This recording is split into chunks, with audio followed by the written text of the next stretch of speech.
Ladies and gentlemen, it's Ronsley, episode number 298 of Should I Start a Podcast? Today, we're talking about selling from your podcast. Business has only one purpose. That is profit. To achieve profit, selling is key. But how do you sell from your podcast without being too salesy or too vague about what you are creating? It's a topic that is important to gain perspective on for every business owner that has a podcast, because there is no reason to just do a podcast for your business for the sake of doing one. So don't waste time on so much effort without understanding these basics of selling from your podcast. In this episode, you'll learn how to create a transformation for your audience and partner with your podcast for sales. We'll take a deeper look at sponsorships and ads. We'll rethink your podcast creation by looking for subscribers rather than listeners. We'll think differently about monetizing your podcast and learn the foundations of creating transformations for your audience, because that is the key to growth. And we will talk in depth about selling from your podcast. The tips and tricks in this episode are absolute gold, but most importantly, the perspective you'll gain is immense. All this and more on this week's episode of Should I Start a Podcast? And make sure you listen all the way to the end, because I'll break down this episode to give you 3 small steps that you can execute right now to help you take this listening experience into an execution experience. Also, by the way, if you know a business owner that needs to hear this episode about why a podcast is the best business development tool on the planet, please share an episode with them. Enjoy the show. Indicator 1, this is launch control. Please advise when pre-flight checklist is complete. Indicator 1 to control. Pre-flight is complete. All indicators read green. This is Should I Start a Podcast? A show for business owners looking for tips, tricks, and ingenious hacks when it comes to growing a business using their podcast.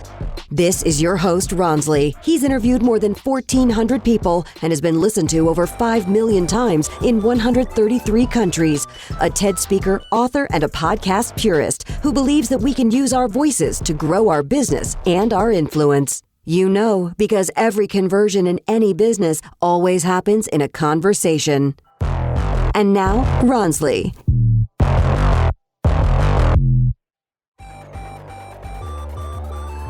Ladies and gentlemen, one of the things that comes with podcasting for business, it seems to be this crazy notion to make sales from their podcast. So I'd love to be able to get into the reasons why maybe we do not think of sales from a podcast, or why there's this aversion towards sales. And then maybe we can get into some of the stuff that we've done to get sales. Anna was talking about products. She's got into different types of even physical products, which is crazy. So let's start off with the reasons why starting a podcast for business and making sales from it is this frowned upon notion. Anyone want to take that from me? I'm happy to start. I produced podcasts for fun, comedic podcasts many years ago, back when we had to update XML code and didn't have cute little WordPress plugins. So when Vinny Tortorich came to me and said, hey, will you start my podcast? He basically was told 10 years ago, you can't put a book out unless you have a platform. And so I don't even know what I was saying yes to, but I said yes. And we realized really quickly that we were onto something. And it was a way to build a platform for both of us that we hadn't thought of or explored yet. And for me, it was definitely something different, because I was used to doing whatever I was doing to get hired to go do comedy or go work as a voice talent. So I didn't expect the food blogging and the cookbook writing and the food brand launching to happen. It all kind of unfolded naturally. But I think now that people know that podcasting is a tool that you can use to augment your business, get your free information out there, even just so much as so you don't have to repeat the things that you have to repeat to your customers over and over again. Putting it down into a podcast that you can then send out to people is like a great introduction into the world. And obviously there's like so many other ways you can use a podcast. But for us, it was a platform building thing, because we were trying to build ourselves as individuals, build our personal brands, I guess, is the best way to put it. That was Anna Vicino. But before we go ahead, maybe getting an introduction of who's in the room might be a good idea. So here is who we have on the panel today. Hey everyone, my name is James Whitaker, host of a podcast called Win the Day. Ron and I have a business where we help podcasters monetize their passion, grow their audience, and really just build a business that they love by being able to help a lot of people along the way. I love being here with Rons and Anna and Holly and anyone else that comes along every week. So if you've got anything that you're struggling with for your podcast or for your business, more than happy to help as much as possible. Hi, I'm Anna Vicino. I am a comic and a voice actor, and I'm also the co-host of the Fitness Confidential podcast, which has grown into me writing cookbooks and stuff and launching a food line. I don't know. It just keeps going. I'm here to share my expertise. It will most likely come in the form of me telling my failure stories, because I seem to kind of get off on that on Clubhouse. Like, hey guys, here's all the ways that I failed. So you don't do that. Don't make my mistakes.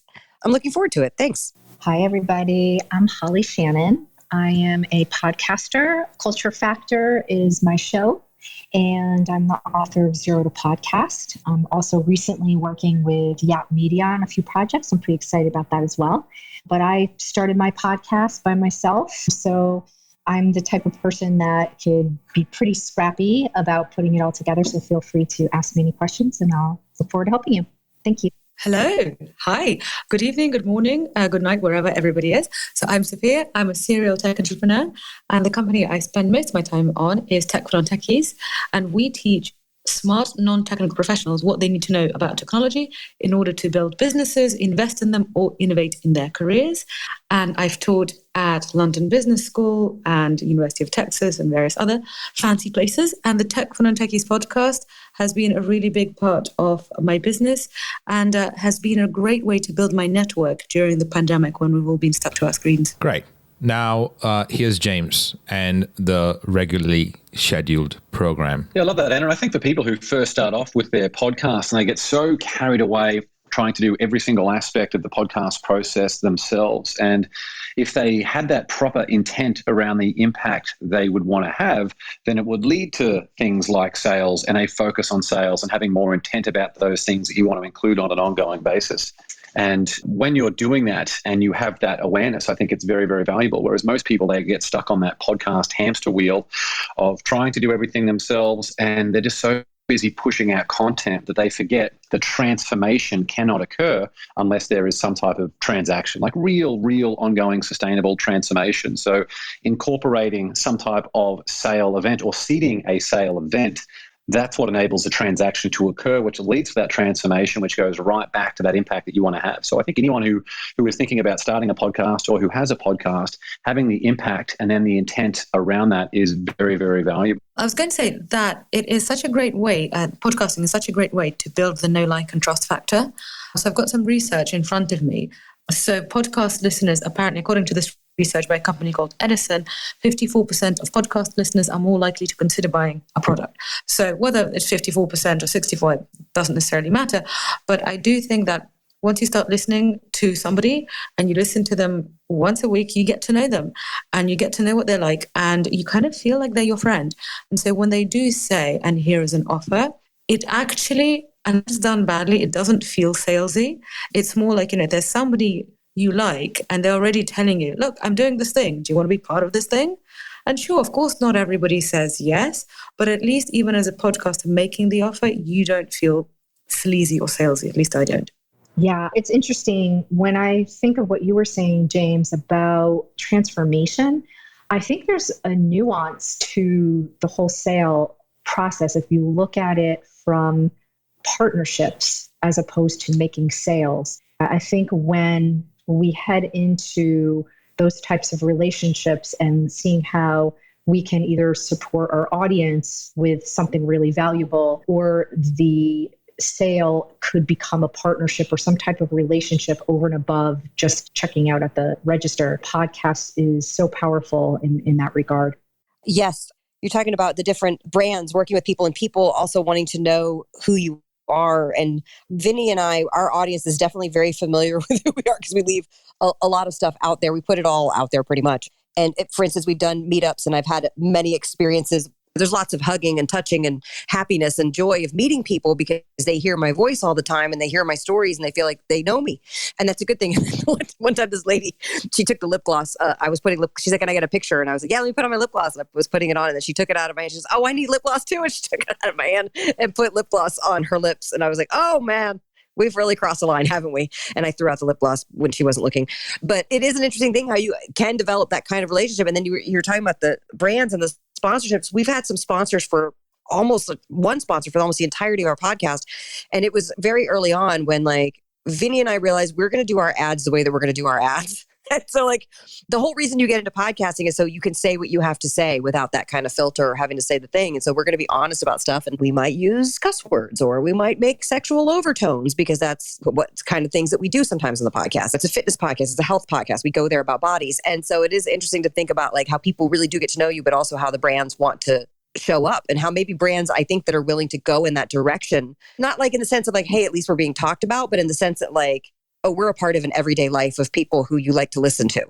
And that's been kind of fun. I just wanted to add something to this conversation, if you don't mind. One of the things I wanted to say was just bringing it full circle in terms of like what everyone said. The trust factor is huge when someone's listening to your voice as opposed to like reading emails from you or seeing Instagram posts about you or reading a blog post or even potentially even reading a book that you've written. I think the connection that comes with voice is a huge one, especially that's why I think right now with social media for voice and Clubhouse and what we're here doing here now is so powerful because you're actually getting to hear what we're about. Each one of us who speak up here, everyone listening, get to hear us and get to hear what we're about and what we think. And it's all live.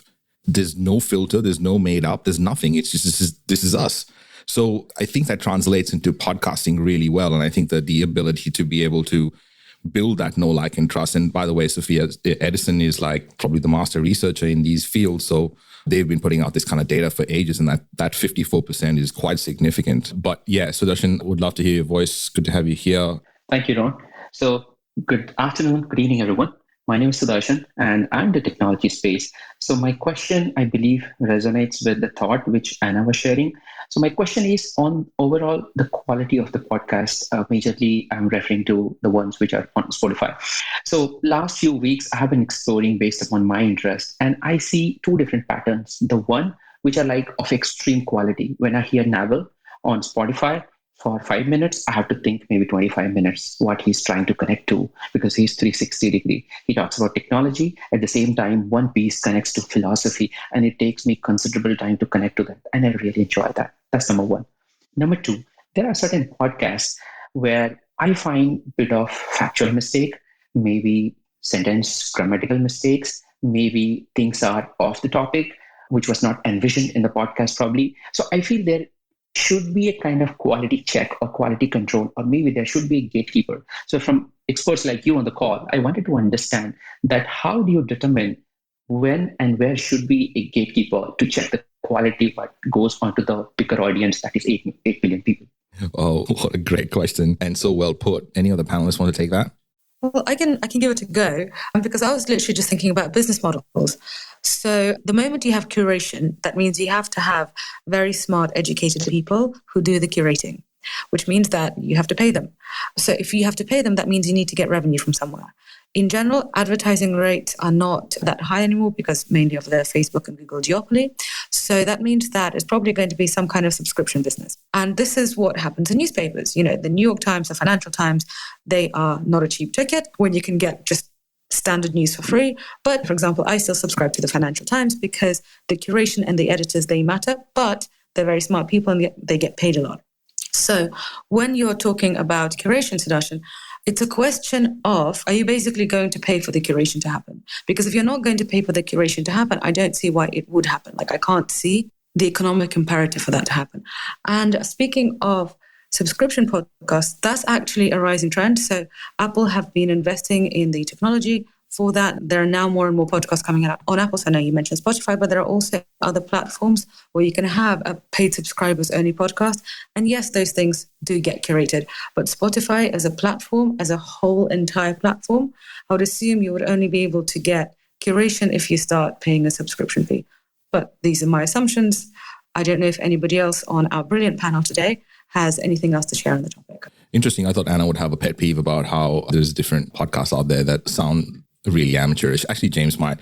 But Sudarshan, I love the answer that Sophia gave in terms of like, how does the business model actually work when it comes to that kind of curation? And then if it does get curated, to what point does it get censored? At what point does stuff get removed? And that's the problem that we're having in almost all the platforms, which we initially thought social media and Facebook and Instagram and Google was like a fair game of fair play, and it was all factual. It was not factual. It was never factual, but it was not censored. And now we know that Facebook is censored. We know that we see what we want to see. We know that it depends on our trends. So confirmation bias in social media just keeps reinforcing a lot of our biases. And I think to your point, I feel like as a podcaster that has been doing this for 8 years. I know Anna's been doing it for way longer. The ability to not have a gatekeeper has been probably the biggest thing for podcasters to put their work out there, because that has just allowed them to get the reps. And now with social media and now with Clubhouse and social media for voice,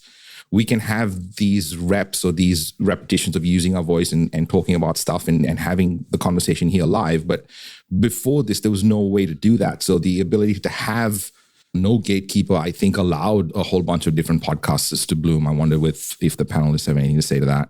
Yeah, based on my understanding of the question, I know you had a fair bit in there, Sudarshan, but with mine, for example, I come from a technical background in writing. It's just a skill I have. I've always been very, very comfortable writing. So my finished product of my podcast, the way I want it to appear on my website is more like a digital magazine article for every single one that I release.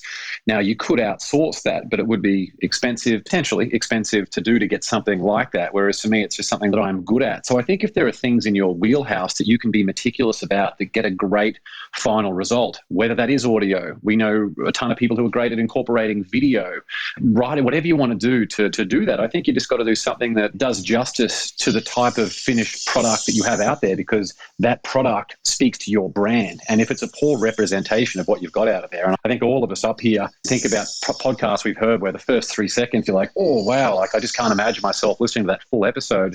That is also a representation of the brand. And that's where I think the attention to detail on that level of quality is important. But you've also got to play to your strengths and just your own mindset around your attitude to what is important to you. Sophia, you want to say something?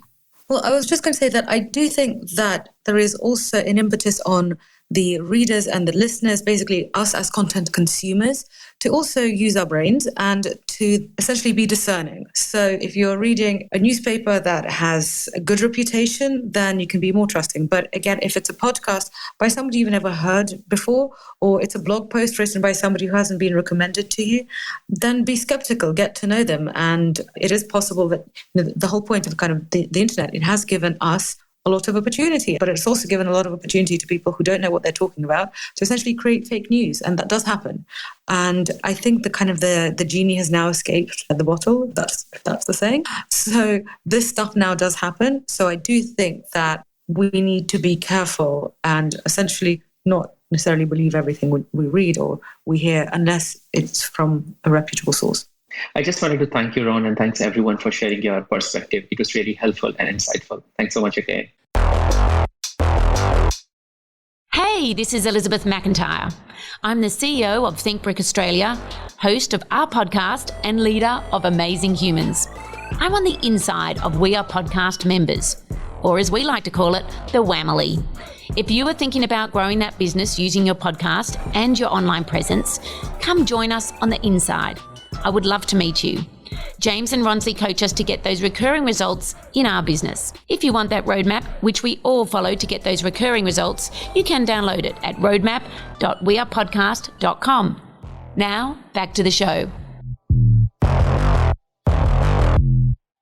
I also had a question. We previously discussed that podcasting builds the know, like, and trust factor and helps make sales. And my question was about what product are the people on the panel selling, and just roughly what is the price range, and how do you see the podcast driving the sales at different price ranges? I'm especially curious if you're doing some more expensive things like masterminds versus if, for example, you are selling a book. Yeah, thank you. I'd say everyone would have something to say about that. Yeah, I can jump in on that one, Sophia, specifically. So when you're talking about this transformation that you want to have for the audience, I think it's important to recognize that you can have price points to move them along that journey. So maybe the very first thing is to give them a bit of confidence, to give them a few tips that they can implement to start to get a bit of momentum. And then if they want more help from you, you need to provide that extra tier, some type of higher value product where they can do that. And perhaps that's some type of transformation, like individual transformation in a group setting. So an example of that might be something like a mastermind. So you could move them from the book onto like a lead gen on your website, and that, or some type of free assessment tool. There's a guy called Dr. Michael Bruce, who's the sleep doctor. He's got a really great lead gen on his website. It talks about finding your chronotype so he can then reach out to you with a whole bunch of valuable information to help you sleep better. And of course, pretty much everyone wants that. So he's got almost 1.5 million people on his mailing list now as a result of having that lead gen. So then if people want to continue, you can have some type of, mastermind product, or even for people who want more of a specific one-on-one thing, you can have then, it's got to be just a much higher price point where you probably really only want 2 or 3 of those people, because that could be $50,000, $60,000 a year. So that's how you could map it out from like a lead gen to $20 book. Those can obviously switch around depending on where the user first finds you, and then build that up. An online course is another way that you might have something that's a cheaper price point. So if you had 4 or 5 different tiers like that to give increased transformation for the audience when they want it, it's a great way not just of giving them that transformation, but of being able to build your tribe of raving fans. And that is why I love things like Mastermind so much, because when you give people that great result and create a community where everyone else establishes friendships from the people that you have brought together, then really, really, really big things can happen. That's awesome. And yeah, I was going to say too, even if you back up the question from a really high view, because there's a lot of different ways you can monetize, and only so many hours in the day that you can focus on giving care and feeding into that monetization. I had to decide for me how I wanted to spend my time. Do I want to have I could easily do a cooking subscription group, or like a behind the paywall Zoom cooking class thing. And I've thought of a million different ideas that would be super fun. And ultimately for now, I've focused on selling my books, which sell for the prices of books. And by the way, if you are going to come up with any products, I definitely think make sure you're pricing yourself in the pocket with your competitors. Like for me personally, I don't want to be too crazy expensive, but I also don't want to undersell myself either. So I compared what other cookbooks were doing, what my competitors were doing. And I say competitors, but really people who buy cookbooks will buy all of our cookbooks because we love cookbooks. So you want to kind of do what's in the pocket. And then as well, for now I've launched 3 flavors of tomato sauce, and I'm about to launch 3 spice mixes. I'm pricing those a little bit higher because I'm doing all organic and no GMO, and everything has to be very high quality. So it costs a lot of money to make, a lot more than I wanted it to be. So those are priced kind of high. It took a long time, by the way. I would say if you're going to do a physical product, it takes a long time to develop it, to put out a really good physical product. So I just want to make sure that I am not like saying like, oh, it's just so easy. Like I just put my marinara recipe out there, which it is my marinara recipe. And by the way, I'm very clear with everybody on the internet. My marinara recipe is still for free up on my website. You can get it in my cookbooks. You don't have to buy my sauce. Like it's a free for all. Have at it. But for those of you who do want to support the work I do and you want to have some convenience at home, I have it available there. So it's interesting because I have been asked and approached to do different mastermind groups having nothing to do with cooking. I've built investments in single family homes, and I've been asked like, hey, speak to this group on this and talk about voiceover because I have a voiceover career. And I will do paid speaking engagements, and I haven't developed my own mastermind group yet. But I find it very interesting because there's a number of ways to monetize. So my biggest advice would be like, figure out what feels the best, what resonates literally in your solar plexus. Like, what would I feel great cashing the check of? Because something that doesn't feel great cashing the check of, you're never going to like really fully grow anyway. Or you'll grow it so big and then something will happen and the rug will come out from under it because it wasn't a sustainable thing. And you'll know it's sustainable by how you feel in your gut, honestly. I have a small item that I sell. So maybe that doesn't seem interesting. You know, I sell my book, Zero to Podcast, on my podcast and on my website and so forth. But I actually almost kind of reverse engineer the thought process on that it's not so much that it's a small item for sale. I'm always thinking of different ways to market things. I just basically cannot shut off my marketing brain. It goes all night long. So even though it's summertime and a lot of schools are on break, I'm actually building my credibility through doing things like Clubhouse and selling my book. And then what I do is I market it to universities to bring the book into the classroom for business communication courses, public speaking courses, legal departments that could use the power of podcasting for their students and to teach them about being behind the mic and being ready to go into an interview that they might be getting hired for in their senior year or a co-op program. So I introduce it to schools so that I might be able to sell maybe 200 to that public speaking class 101 at a university, or at the very least get on their bookshelves. I notice you're a U Chicago person, so mine's in the U Chicago bookstore, by the way. So I just thought I'd share that. Yeah, thanks. The variety is amazing. Sophia, I have been creating podcasts for different types of people for the last 6 years. And we've created some really interesting strategies for different types of people. For example, we had a strategy for a client whose a starting price point was $45,000 a year. So any client that they got was $45,000 and above. So their strategy for their podcast was their marketing team would be very specific to figure out who their potential clients were. And the strategy was that they would court their prospects, get them on the podcast and see if they were a good fit. And then they would convert into clients. So for example, they did 52 of those in 2017 and they converted, I think, 13 of those. So that's like a crazy sort of return on investment, not even thinking about how many of those might convert in the following year or the year after. Like that, we had a politician that we created a podcast for, and it was very specific that the politician was interviewing potential donors to his cause. So in that respect, the price point, it doesn't matter, right? It depends on the strategy and depends on how that all comes together. So what James was talking about from a transformation perspective is if you get to be known as the high-fat, no-sugar sort of person, then you have different ways to serve your audience. They can listen to the podcast for free, or they can get the marinara sauce for free and the recipe and make it themselves, or they can go down the whole path of actually buying stuff. So I think that's what James was referring to. So there's a lot in there. I'm curious what landed the most. Well, so actually I have books and I have courses already. So I was just wondering what other people have done and what's worked for them. So obviously something that's like $20, $30, that just given the price, it sells much more quickly. Of course, my courses are starting from about $3,000. So they're not as expensive as it would be studying with me if I was teaching at one of the business schools I teach, but it's definitely not a cheap ticket. And it was literally after about 9 months of podcasting that the first ever student signed up to one of my courses for, several thousand through the podcast. And it was interesting because she already knew me. Like, she knew the jokes that made me laugh, because people who listen to your podcast, they get to know you and they do kind of become your friends. And when that sale happened, I was incredibly proud because I knew that this person really wanted to buy and that they really got to know me, and so that they were making this investment based on what they really wanted rather than a high pressure tactic. That's why I really wanted to understand how other people on the panel had approached the same. Yeah, and I love the question, and I'm happy to stay on the topic of pricing because I think it's one that most podcasters struggle with. But on pricing, like James and I, we've got a mastermind of our own. Well, it's not a mastermind, it's more of a coaching. We coach podcasters, and we have a client, Mick, who just returned, I think, 150 grand from his podcast. And it was 2 clients that signed up for his top end coaching, and he is a coach for builders and tradespeople. So it's a really fascinating, I just remembered that case study in terms of like, he can directly say that these 2 people have signed as a result of listening to his podcast. So I think there's all these different levels, because what is also going to happen is he keeps saying that he doesn't even know how many people have signed up listening to his podcast, but not saying that they have listened to his podcast and have signed up as a result.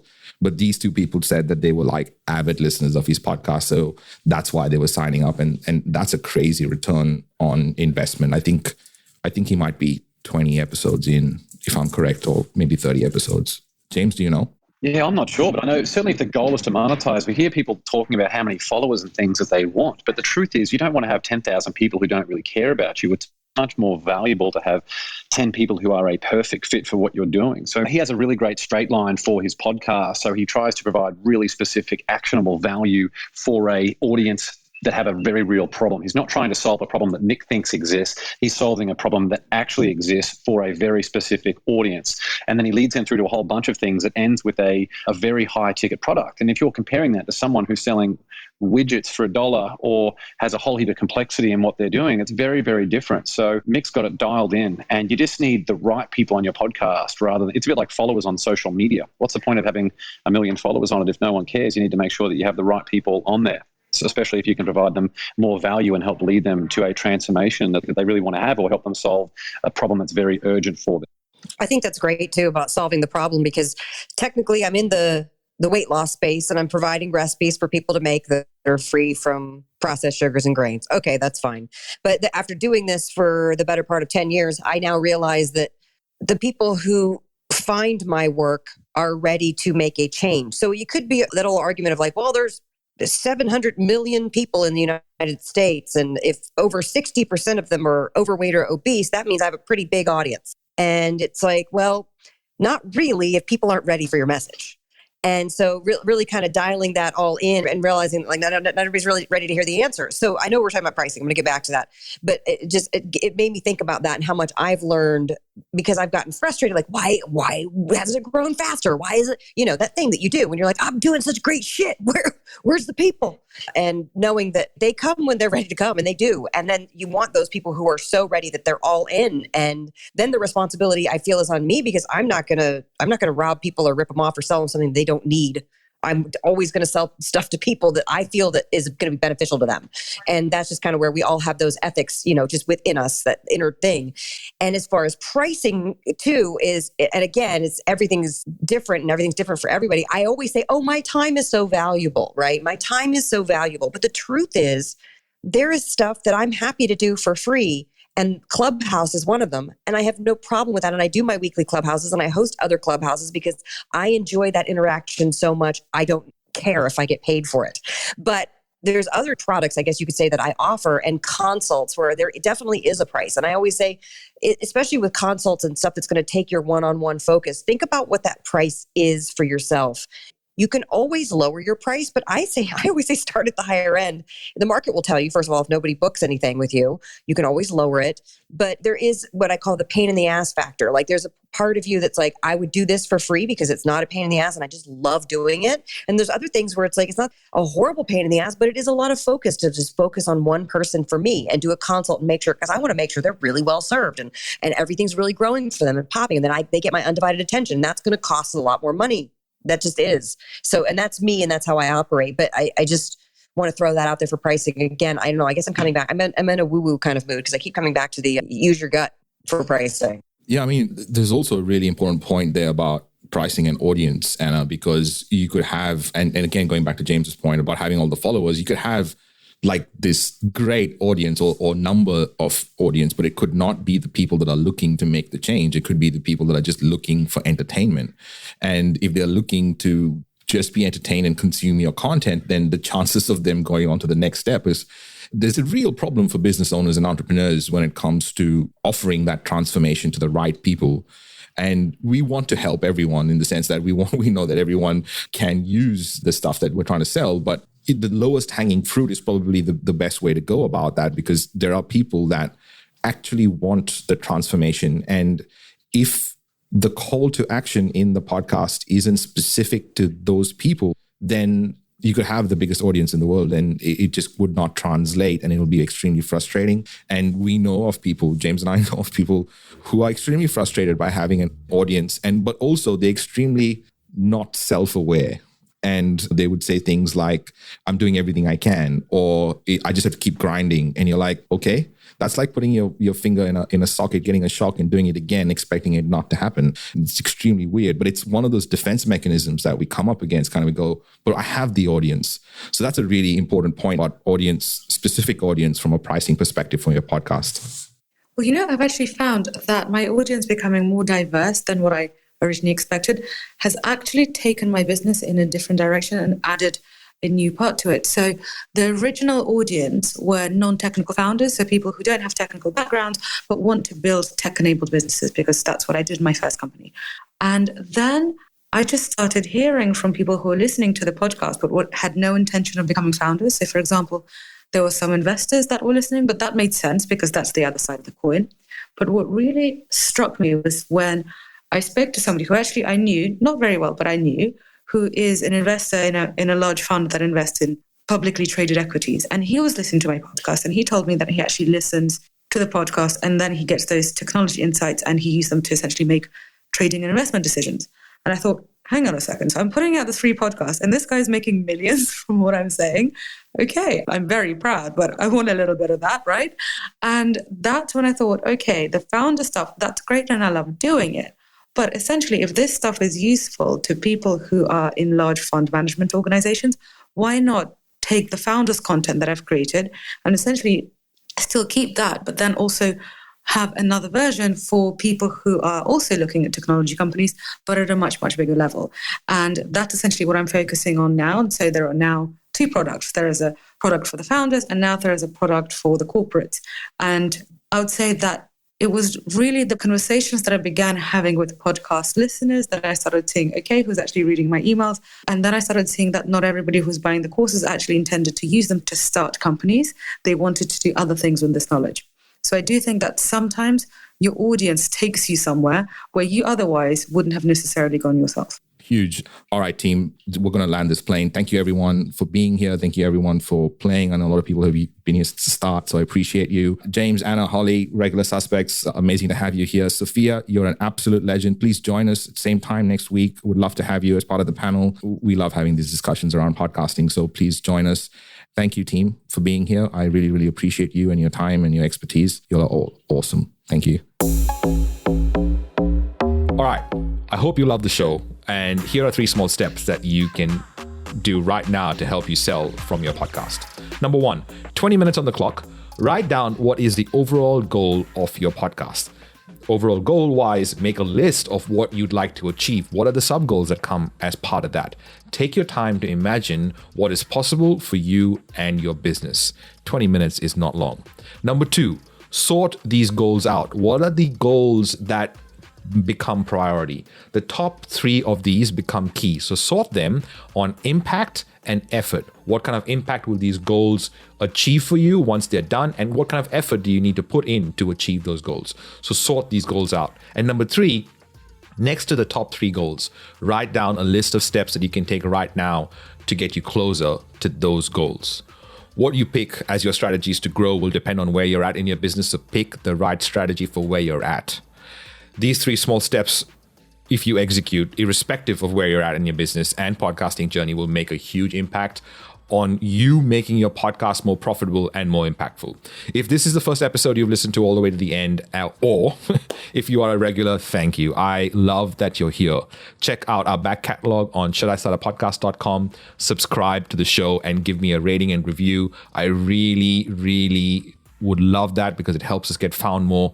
If you are a business owner and want to join others just like you in a group where we share tactics and ideas on what's working for us when it comes to using our podcast in the best possible way, go to wearepodcast.com/group. It is free.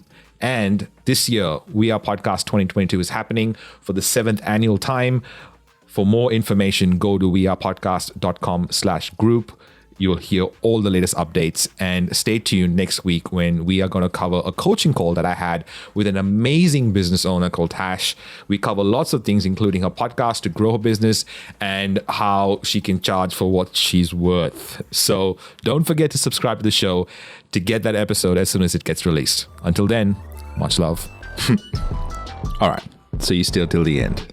You found this useful and you have a business you have a podcast and a business, and you kind of want to make it work for you and grow your business using this podcast. Well, you know what? That's something that I have helped thousands of people do and thousands of businesses do in different forms, through an agency in a one-on-one fashion, through a conference, in a group, and obviously in courses and stuff. So please, I want to be able to give you something that you can use to get recurring results in your business using a podcast. We call it the Recurring Results Roadmap.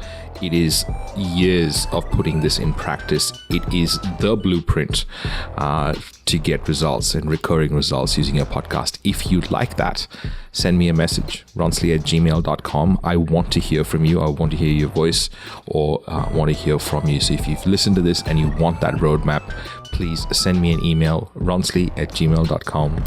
I want to hear from you. Much love. I'll see you in the next episode.